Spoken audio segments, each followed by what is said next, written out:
రావే సుధాకర్ రా నోడ్రా కూర్చో. పార్వతి సుధాకర్ వాళ్ళు వచ్చారే. ఏంటమ్మా గజలక్ష్మి బాగున్నావా? బాగున్నానండి. మా వారు మందులేని జబ్బులు వచ్చి హఠాత్తుగా హరి అనకుండా ఉండడం కోసం రేపు ఆయుష్ హోమం చేయిస్తున్నాను. తప్పకుండా రండే. అలాగే. నువ్వు కూడా.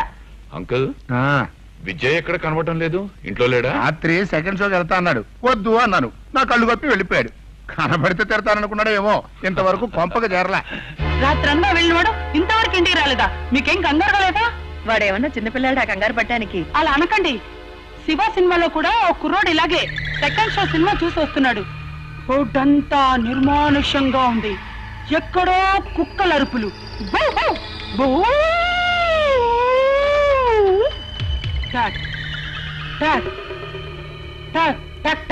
అడుగులు చప్పుడు. అంతలో ఏమిటది? జీప్ ఆగింది.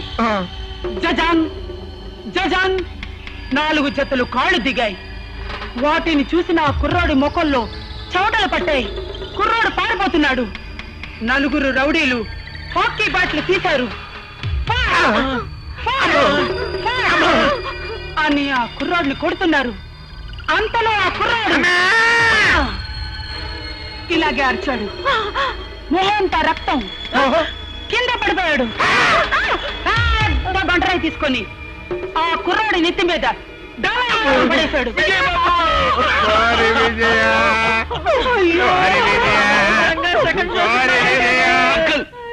అదేదో సినిమా కథ చెప్తే మీరందరూ ఇలా బెదిరిపోతారేమిటి?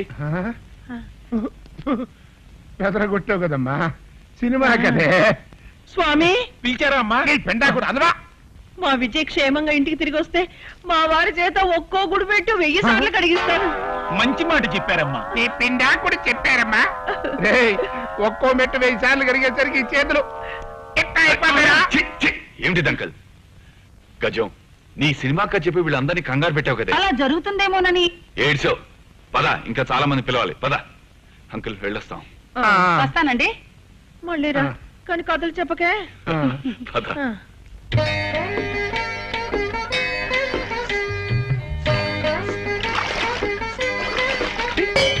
వారి నాయనో,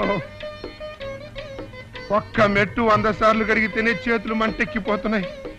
ఇక 1000 సార్లు కడిగానంటే 2 చేతులు అరిగిపోయి పూరి జగన్నాథుల్లో అయిపోతానేమో. వాసని మొక్కులు పాడుగాను నా ప్రాణం మీదకి వచ్చింది కదే. మా నాన్న ఇక్కడున్నాడే. అమ్మో, ఇప్పుడు నేను కనిపిస్తే మెట్లు కడిగినట్టు నన్ను కడిగేస్తాడు. అమ్మో, నా బకెట్. ఏమే బకెట్? అమ్మో, నేను రాను, ప్రదక్షిణలో ఉన్నాను. వాసని ప్రదక్షిణాలు పాడుగాను.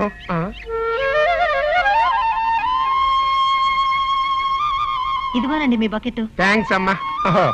ఇది గుడి కదా, అచ్చ తెలుగులో మాట్లాడాలి. కృతజ్ఞతలు తల్లి. అదేమిటండి మీరు మెట్లు కడుగుతున్నారు? ఇదిగో ఇక్కడ ఏదో అడుగుతాను చెప్పు. మా అబ్బాయి ఇంటికి తిరిగి వస్తే మా వారి చేత ఇలా గుడిమెట్లు కడిగిస్తానని మొక్కుకున్నాను. నువ్వు కూడా మీ ఆయన చేత. అన్నట్టు నీకు పెళ్ళైందా? అయిందండి. ఇదిగో వీరే మా వారు.